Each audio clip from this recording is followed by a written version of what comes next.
അങ്കോളയിലെ മണ്ണിടിച്ചിലിൽ രക്ഷാപ്രവർത്തനം ഏകോപിപ്പിക്കാൻ കേരളത്തിലെ പോലീസ് ഉദ്യോഗസ്ഥരുടെ പ്രത്യേക സംഘം ഷിരൂരിൽ എത്തിയെന്ന് മന്ത്രി എ കെ ശശീന്ദ്രൻ പറഞ്ഞു. രക്ഷാപ്രവർത്തനത്തിൽ ഇപ്പോഴും പ്രതീക്ഷയുണ്ടെന്നും രക്ഷാപ്രവർത്തനത്തിലെ വീഴ്ചകൾ ഇപ്പോൾ ചർച്ച ചെയ്യേണ്ടതില്ലെന്നും അദ്ദേഹം പറഞ്ഞു.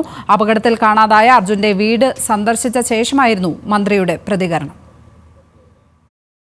രക്ഷാപ്രവർത്തനങ്ങൾ ഏകോപിപ്പിക്കാനും കേരളവുമായുള്ള ആശയവിനിമയം എളുപ്പമാക്കാനും പ്രത്യേക പോലീസ് സംഘത്തെ നിയോഗിച്ചു.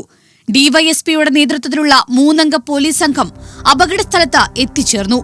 രക്ഷാപ്രവർത്തനത്തിന്റെ പുരോഗതി ഓരോ മണിക്കൂർ ഇടവിട്ട ചീഫ് സെക്രട്ടറി അടക്കം ഇവർ അറിയിക്കുന്നുണ്ടെന്നും മന്ത്രി എ കെ ശശീന്ദ്രൻ പറഞ്ഞു. ഓൺ ദ സ്പോട്ട് റിപ്പോർട്ട്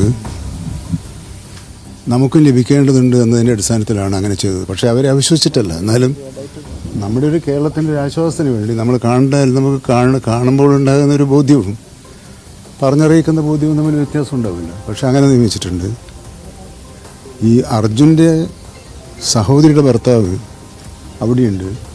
ഈ ഉദ്യോഗസ്ഥരും അവരും തമ്മിൽ ബന്ധപ്പെടുത്താനുള്ള ഏർപ്പാടും ഇപ്പോൾ ചെയ്തു കഴിഞ്ഞിട്ടുണ്ട്. അർജുന്റെ വീട് സന്ദർശിച്ച മന്ത്രി രക്ഷാപ്രവർത്തനത്തിന് സാധ്യമായ എല്ലാ സാധ്യതകളും തേടുന്നുണ്ടെന്നും കുടുംബത്തെ ധരിപ്പിച്ചു.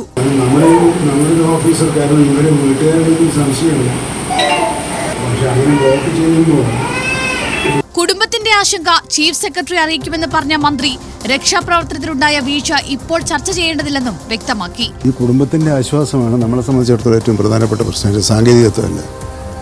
അപ്പോൾ അവർക്ക് ആശ്വസിപ്പിക്കാൻ കഴിയുന്ന വിധത്തിലുള്ള നിലപാടുകൾ സ്വീകരിക്കണമെന്ന് ചീഫ് സെക്രട്ടറിയുമായിട്ട് ഞാനിപ്പോൾ സംസാരിച്ചു. രക്ഷാപ്രവർത്തനത്തിൽ പ്രതീക്ഷയുണ്ടെന്നും പ്രവർത്തനങ്ങൾ ഇപ്പോൾ ഊർജിതമാക്കിയിട്ടുണ്ടെന്നും മന്ത്രി അറിയിച്ചു.